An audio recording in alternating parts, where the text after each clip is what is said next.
as a corollary to the Bursas theorem, we proved that if omega is a convex domain and if gamma is a closed polygonal path in omega, then for any holomorphic function f on omega, integral of f over the closed polygonal path is 0.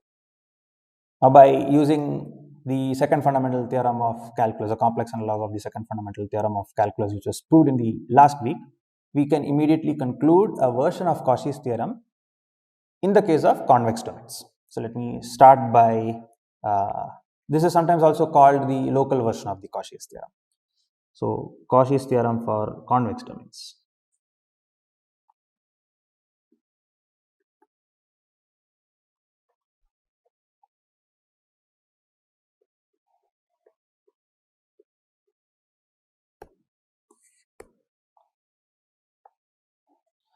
So, let omega be a convex open set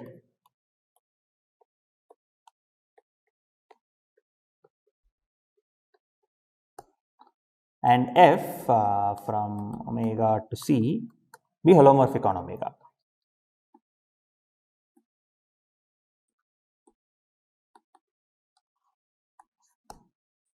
Then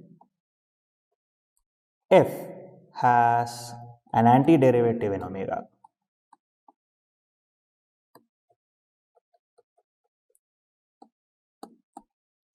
And if gamma is a closed rectifiable curve in omega,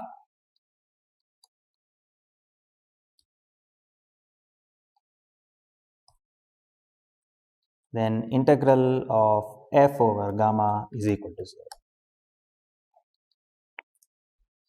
We don't have much to do here. The proof is basically a direct application of the Cauchy's theorem for polygonal paths. Let me recall the statement for you. It's stating the following. Suppose we have a convex domain, and if we consider a polygonal path which is closed, and if f is holomorphic on omega, then the integral of f over the polygonal path is 0.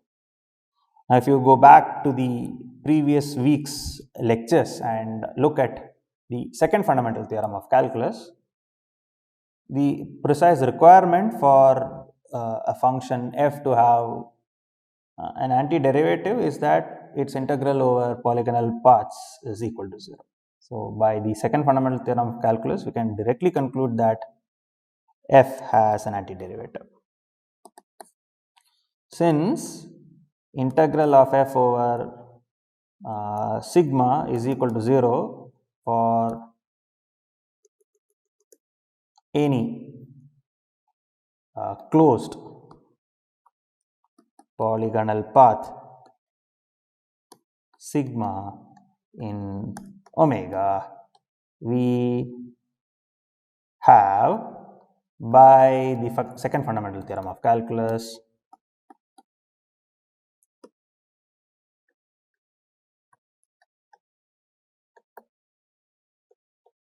we call complex analog,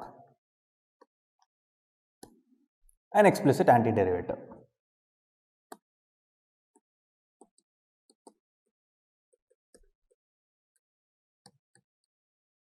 Capital F on omega. Now, the moment we have an antiderivative, we can now use the first fundamental theorem of calculus to conclude the second statement, which now I am going to underline. If gamma is a closed rectifiable curve, then integral of f over gamma is equal to 0. This follows if f, small f, has an explicit antiderivative on omega. By the first fundamental theorem of calculus,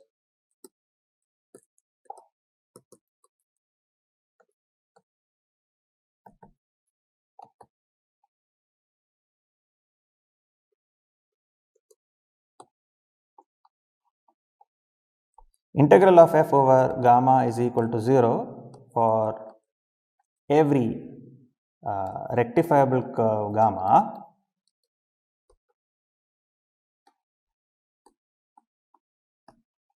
since f has an explicit antiderivative.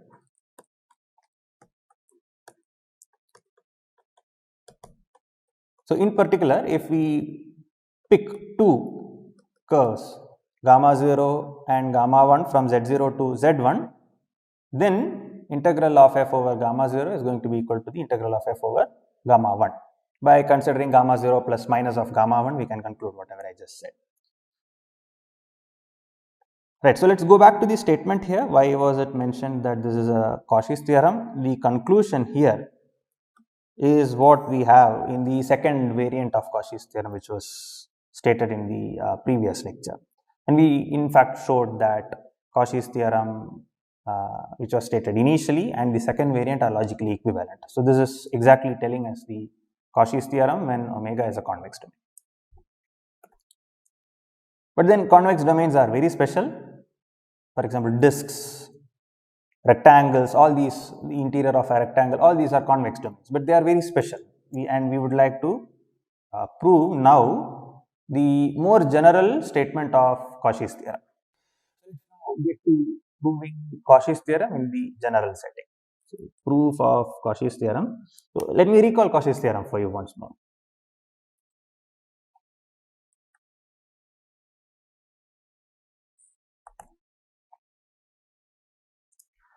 Let omega be an open subset in the complex plane and f be a function on omega which is holomorphic.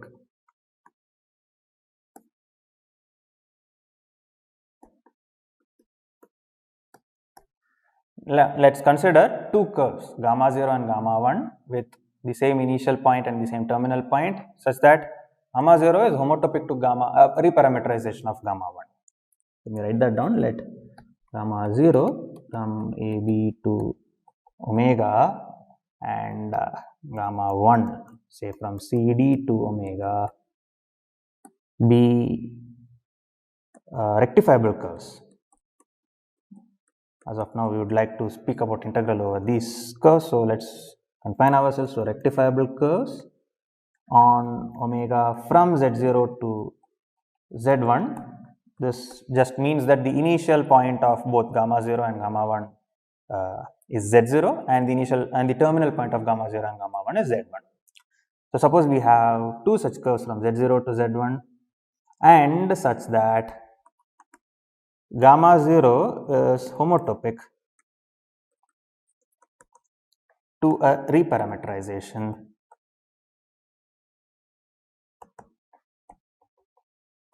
of gamma 1, then the conclusion is that integral of f over gamma 0 is the same as the integral of f over gamma 1. I would like to point out that the second statement that we had given in the last lecture for the Cauchy's theorem for closed curves, for gamma 0 and gamma 1 closed curves which are homotopic as closed curves, the conclusion that integral of f over gamma 0 is equal to the integral of f over gamma 1, that follows from this particular statement. I will leave that as an exercise for you to really sit down and verify based on the exercises and properties of homotopy which we had given in the first lecture of this week. Right now we will be proving this particular statement of Cauchy's theorem. So let me recall the statement for you. If we have two curves gamma 0 and gamma 1 which are homotopic with fixed endpoints, how did I mention that? Homotopic with fixed endpoints.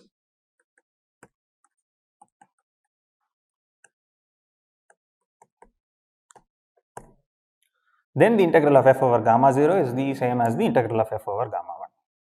Let's give a proof of this statement. The first thing to note is that integral of f over gamma 1 is the same as integral of f over a reparameterization of gamma 1. Since the integral is invariant under reparameterization,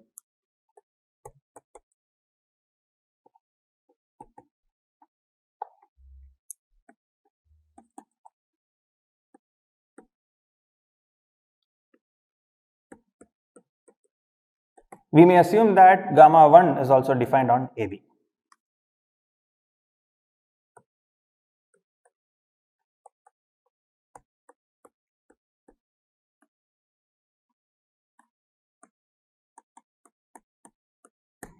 After a linear homeomorphism from CD to AB, we can get hold of a reparameterization of gamma 1 defined on AB, and the integral of f over this reparameterization is the same as the integral f over gamma 1. So, we will just prove that, we just need to prove that the integral of f over gamma 0 is the same as the integral of f over this curve gamma, the reparameterization of gamma 1. So, we may as well start off with the curve gamma 1 as being defined on AB. Okay. The hypothesis tells us that there is a homotopy from gamma 0 to gamma 1. Let us give the homotopy a name, let H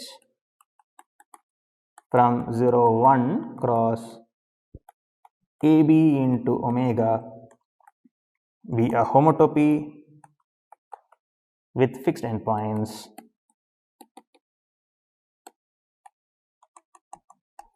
from gamma 0 to gamma 1.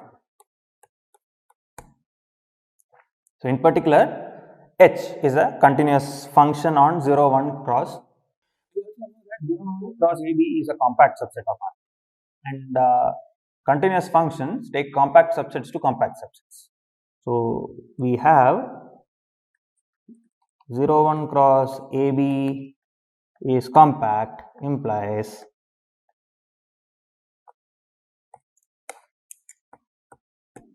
H of the image H of 0 1 cross AB is compact in omega. So, notice that H is a function into omega. So, this is going to be a compact subset of omega.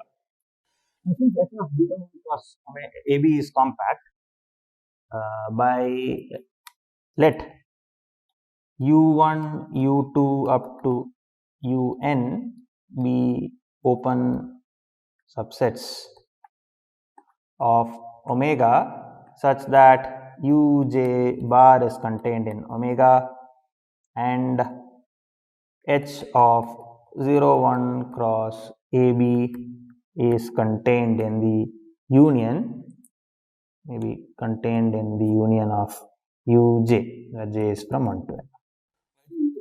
Open subsets of omega, the answer is that for every point on H of 0 1 cross AB, we have some epsilon such that the closure of being an interior point, we can get hold of an epsilon such that the closure of the disk of radius epsilon around H of s comma t for whatever point s and t we pick in 0 1 cross AB, that is contained in our given domain omega. Now, take the cover of the image by such domains, such disks, and by compactness we have a finite subcover.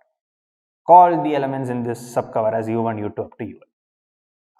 That certainly satisfies the condition we have written. So, we have crucially used the fact that the image is a compact subset of omega here to conclude that there exists U1, U2 up to UN which satisfies this condition. And now, let R be the Lebesgue number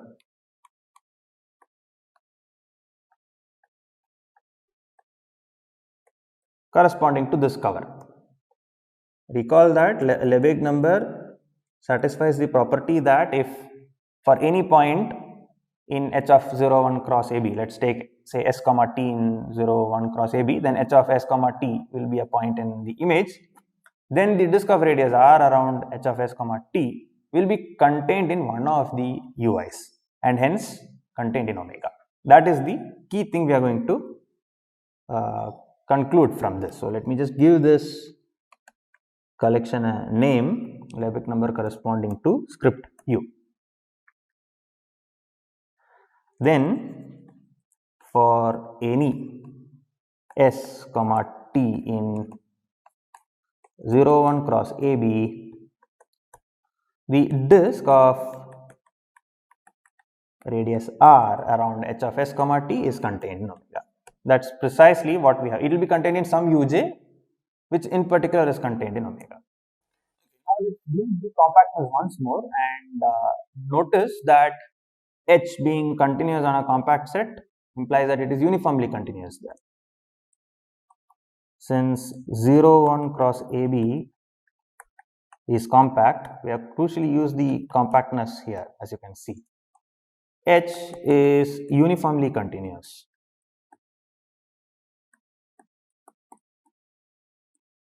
On 0, 1 cross AB, and hence there exists some delta, there exists delta positive such that H of S comma T minus H of S prime comma T prime, this is less than let's say R by 4 whenever mod of S minus S prime is less than delta and mod of T minus T prime is less than delta. So this is just rewriting the uniform continuity of H in terms of epsilons and deltas. Here epsilon is R by 4 and the delta is the corresponding delta. So we have now developed the setup on which we will be able to prove the Cauchy's theorem. Let's now take a partition of 0, 1 and AB such that its partition size is less than delta. Let's do that. Let 0 equal to S0 less than S1 less than say up to Sn equal to 1 be a partition of 0, 1 such that absolute value of Sj minus Sj minus 1, this is less than delta. Oh, maybe I shouldn't just put it this way. Let's call this P1 such that the partition size is less than delta. That's good enough. Similarly, let P2 A equal to T0 less than T1 less than up to say Tm equal to B be a partition of AB such that the partition size of P2 is less than delta. So we have picked a couple of partitions. So it's time to draw a picture to capture all that we have done. Suppose we have a domain and suppose we have a curve gamma 0 from say z0 to z1, and suppose we have a curve, this is gamma 0, and suppose we have another curve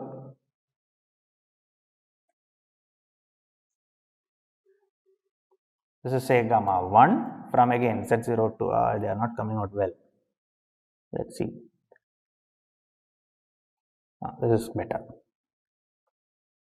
This is gamma 1 from again z0 to z1 such that it is homotopic, and we have picked partitions. So partitions will be of this type. So there will be at S1, I'll draw it with another color. Red is the curve at the stage of S1. So this is gamma S1. So this is just gamma S0 as you can notice.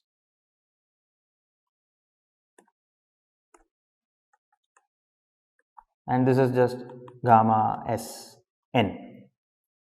And let's pick violet to capture say gamma S2 and so on. So we can have for each of these SIs, if you look at H of Sj comma T, that is gamma Sj, and that is captured by such curves. We also have a partition now of the interval AB, and how is that going to, so I'll just use orange here to capture the partitions here. So this is say T1 or rather gamma 0 of T1, this is gamma 0 of T2, gamma 0 of T3 and so on. Similarly, we have gamma S1 of T1, gamma S1 of T2 and so on.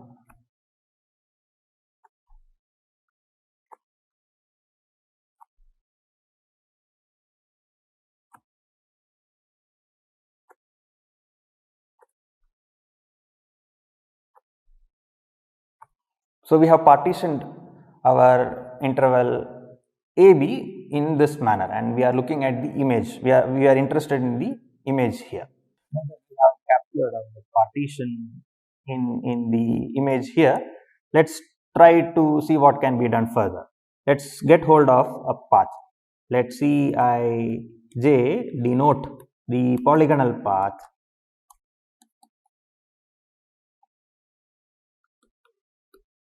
gamma from h of Sij to h of Sij minus 1 to h of Si minus 1 Tj minus 1 to h of Si minus 1 to Tj to h of Si Tj. So let me just draw that as well for you. So as you can see, there are 4 straight lines in this polygonal path. Let me use a green to capture that. So this is our Ij. We go along a straight line to h of Sij minus 1, and then we go along a straight line to h of Si minus 1 Tj minus 1, along a straight line to h of S of I minus 1 to Tj, and then back to h of Sitj. So this is the path that we have just defined. Okay, what is the speciality of this path? As you can see, I have just used the notation Cij to make the notation compact. The key thing to note is that the diameter of Cij, this is going to be less than, well, it's certainly less than r, because the partition size is less than delta, implies that each of these straight lines is going to be less than r by 4. Notice that our delta was picked so that the difference h of s minus st minus h of s prime t prime is less than r by 4 whenever the distance of s to s prime is less than delta and distance of t to t prime is less than delta. That this condition is satisfied has been ensured by the way partition has been picked.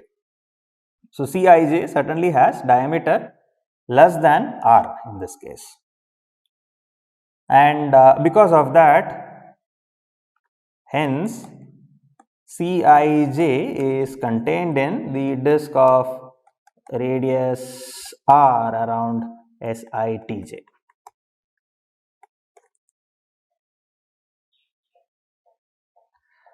But then, what do we know about the disk of radius r around Sitj? We in particular know that it is a convex subset. And by the Cauchy's theorem for the polygonal paths on convex sets, by Cauchy's theorem for polygonal paths on convex open sets, we have the integral of f along Cij is equal to 0.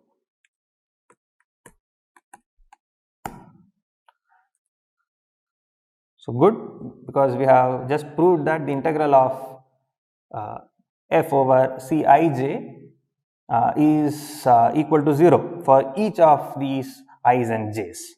So notice that Cij is a polygonal path which consists of the 4 straight lines, and therefore the integral of f over the Cij's will be the sum of the integrals over these straight lines. Using this fact, we can prove that, it's an exercise for you to check this particular fact, the integral over both sum over 1 to n and j from 1 to m of integral of f over Cij, what will this be? Let's just go back to the figure. It's such a good exercise for you to sit and check this out. If you take this green color polygonal path, and if you pick the blue color polygonal path, which I'm going to draw now, and if you take the sum of the integral of f over these two paths, the straight line which is encircled by yellow, the integral over these over this particular straight line cancels off each other, because one is going to be the reversal of the other. And when you add it up, the integral cancels off, and the integral will be over the polygonal path which is now being drawn in yellow. This is an exercise for you to sit down and convince yourself that when you take the sum of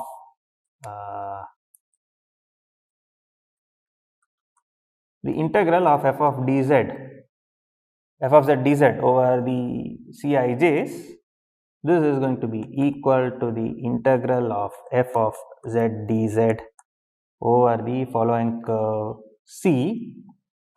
Maybe I will write it here, where C is the polygonal path which is defined in the following manner. It's going to be h, okay, it is the polygonal path connecting h of 1 comma t m to h of 1 comma t m minus 1 all the way up to h of 1 comma t0 to h of 0 comma t1 and all the way back to h of 0 comma tm. Notice that we have used the fact that h is a homotopy with fixed endpoints very crucially to conclude this particular fact. We can now write C as the concatenation of two polygonal paths connecting z0 to z1, where z0 was the initial point of gamma 0 and z1 was the terminal point of gamma 0. Let's do that. C is equal to minus of gamma 1 plus gamma 2. Maybe gamma is not a good notation to use. Minus of sigma 1 plus, where sigma 1 is a path from h of, okay, gamma, it's a polygonal path from 1 t0 all the way up to 1 tm, and sigma 2 is the polygonal path from 0 t0 all the way up to h of 0 comma tm. So if you notice, minus of sigma 1 is now a path from h of 1 comma tm, the polygonal path from h of 1 comma tm to h of 1 comma t0 by reversing the straight lines involved. Or let me just put a equivalence here, because this is just a reparameterization of this curve. So I should maybe write this. C is then reparameterization of minus of sigma 1 plus sigma 2. But that is good enough for us because we are only interested in the integral of f over c. We are not per se interested in the curve c itself. An integral of f over c will be equal to integral of f over a reparameterization, which is minus of sigma 1, which the reparameterization which we are interested is the one corresponding to minus of sigma 1 plus sigma 2. And this, by the various properties of integral, is just integral of f of z dz over sigma 1 or rather sigma 2 minus the integral of f of z dz over sigma 1. Okay, so what have we established? We have established that integral over c of f of z dz is the sum of the integral over c ij's of f of z dz. But we have just noticed that the integral of f of z dz over c ij's are all 0, and therefore the sum is also going to be 0. Let me now note, since integral of f of z dz over Cij is equal to 0 for all I comma j, we have integral of f of z dz over c is 0, which implies that integral of f of z dz over sigma 1 is equal to the integral of f of z dz over sigma 2. So what have we finally established? Let's go back. We have still not proved our result.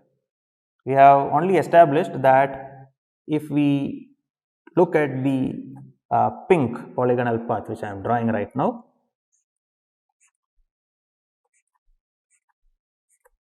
if you look at this particular polygonal path, that is going to be sigma 0, and the polygonal path which I am drawing here, that's going to be, this is going to be sigma 1. So what we have shown is that the integral of f over sigma 0 is the same as integral of f over sigma 1. We are only one step away from establishing what we want. We want to establish that integral of f over gamma 0 is the same as integral of f over gamma 1.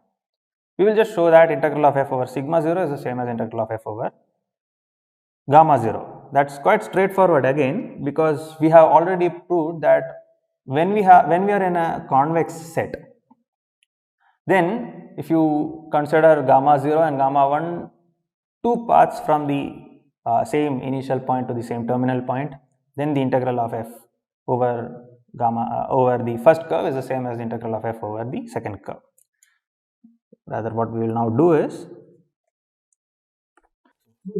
that the restriction of gamma 0 to tj plus 1 is contained in dh of 0 tj comma r, because of the very choice of our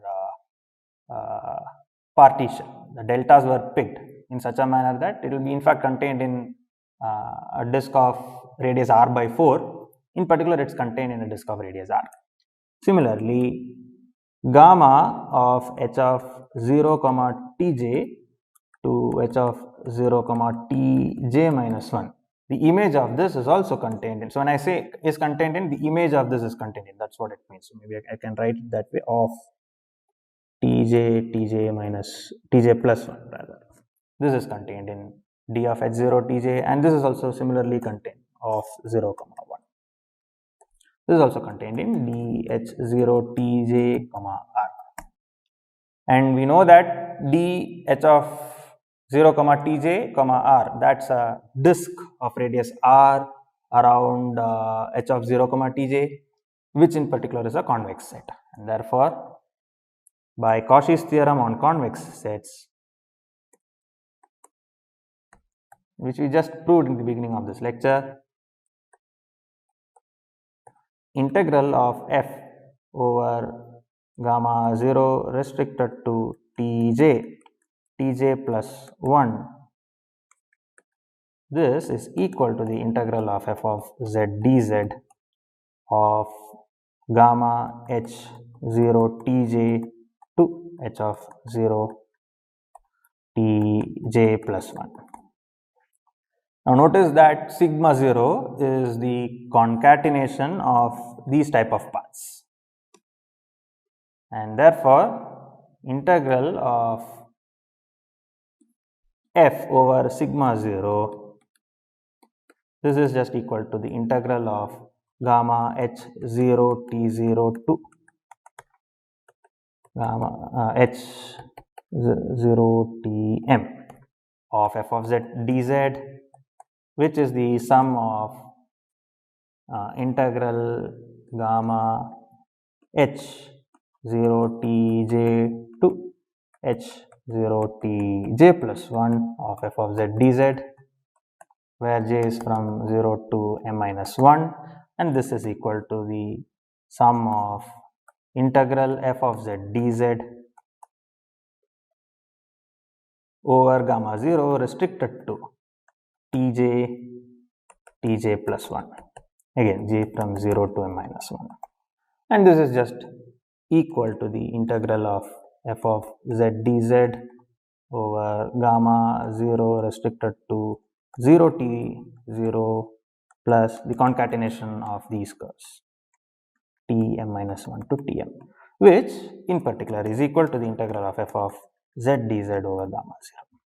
So we have just established that the integral of f of z dz over sigma 0 is the same as the integral of f of z dz over gamma 0.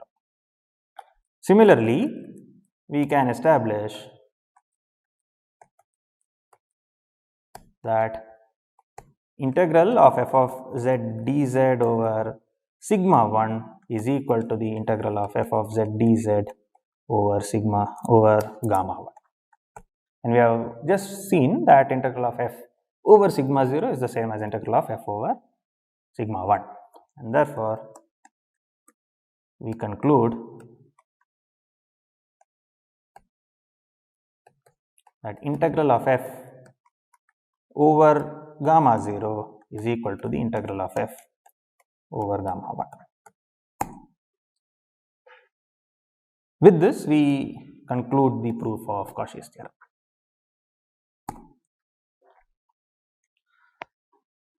Cauchy's theorem is actually a very powerful tool in the following sense. We have only defined integral of a continuous function over rectifiable curves. We did not weaken the curves, the regularity of curves more than rectifiable curves when we define the integral. However, if you consider an arbitrary continuous curve in a given domain omega, and if we are to ask what can be the definition of integral of a holomorphic function over this curve gamma, then we can actually use the technique which we used to prove the Cauchy's theorem, break the interval of definition of the curve gamma into small pieces. Look at the polygonal path which connects the partitioned points, and then define the integral of f to be the integral over this polygonal path. Cauchy's theorem tells us that this definition will be well defined, because if you take any other polygonal path of this type which is homotopic to our given curve gamma, then it will be by equivalence of homotopy, it will be homotopic to any other the polygonal path which was used to define, and therefore the definition will be well defined. We already started this lecture by proving Cauchy's theorem in the case when omega was a convex domain, and that was crucially used to prove the general Cauchy's theorem. But let me note a statement for a very special class of domains called simply connected domains.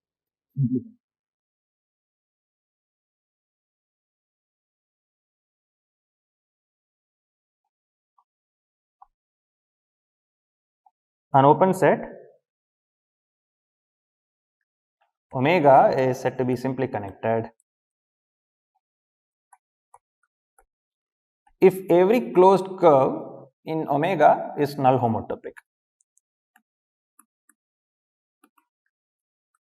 If every closed curve gamma at z0 is null homotopic. Recall that a closed curve is null homotopic if it can be homotope to a constant curve. Null homotopic to the constant curve at z0.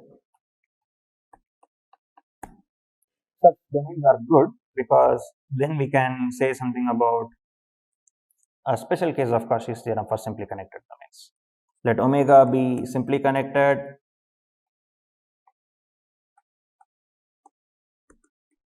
and f be a function holomorphic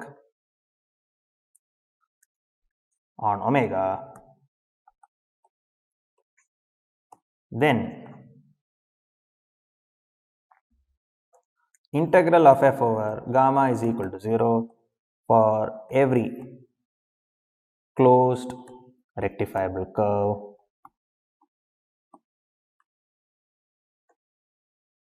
gamma in omega. Notice that if it is closed, it can be homotope to the constant point, and by Cauchy's theorem we have integral of f over a constant curve is 0, and therefore integral of f over gamma is also equal to 0. The conclusion is quite straightforward. The second fundamental theorem of calculus can be used here to now say that hence every holomorphic function on a simply connected domain will have an explicit antiderivative.